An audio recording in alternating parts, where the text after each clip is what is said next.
Hi class, I just wanted to take a moment to introduce myself and welcome you to the course. My name is Mike Hager and I'm excited to spend the next several weeks working with you. I hope you find the course to be engaging and informative. Please feel free to reach out with any questions at any time.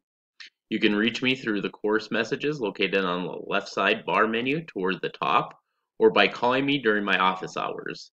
You can find my phone number on the top right of the home screen.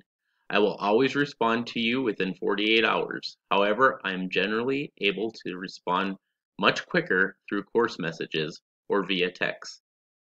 Be sure to check your course messages regularly, as this is how I will reach out to you if I need to contact you for any reason. In the welcome course announcement, you will see a checklist of tasks to do in order to familiarize yourself with the course.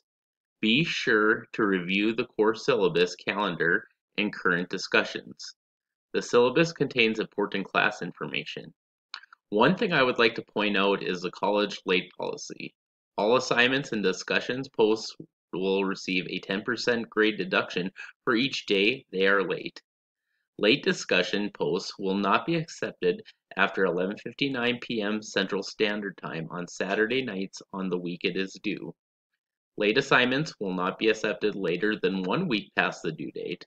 One exception is the Module 6 assignment, which is due on the last day of class.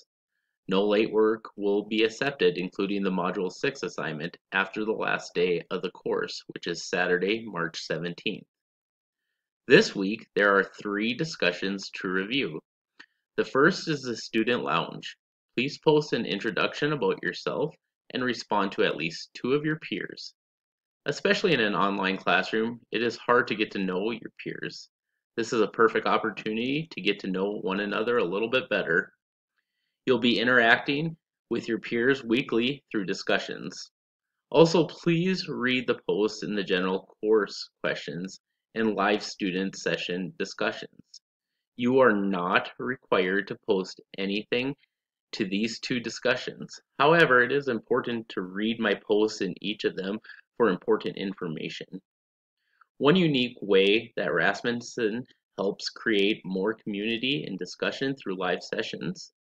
Please mark your calendars for live sessions that are listed on the course homepage. You are expected to attend each live session and participate in the conversation in order to receive credit. I highly encourage you to make an effort to participate in each live session. If you cannot attend any live session, you will have the opportunity to view the video of the session and answer questions in order to receive credit. There is one assignment for this week. After reading the assigned reading for this week along with the Early Childhood Education Educator Preparation Handbook, please submit the handbook acknowledgement. This is the easiest 10 points you'll earn in the class. Simply click on the handbook acknowledgement under the Module 1 assignments. This will bring you to a 1-question quiz. Please select the answer yes to acknowledge that you have read the handbook and then click submit. This assignment is due by 11:59 p.m. Central Standard Time on Sunday, February 11th. Thank you for taking the time to watch this video and read through the welcome announcement. Always reach out to me with any questions that you may have. I'm here to help you and want you to succeed in this class. I hope you enjoy the next 5.5 weeks learning together.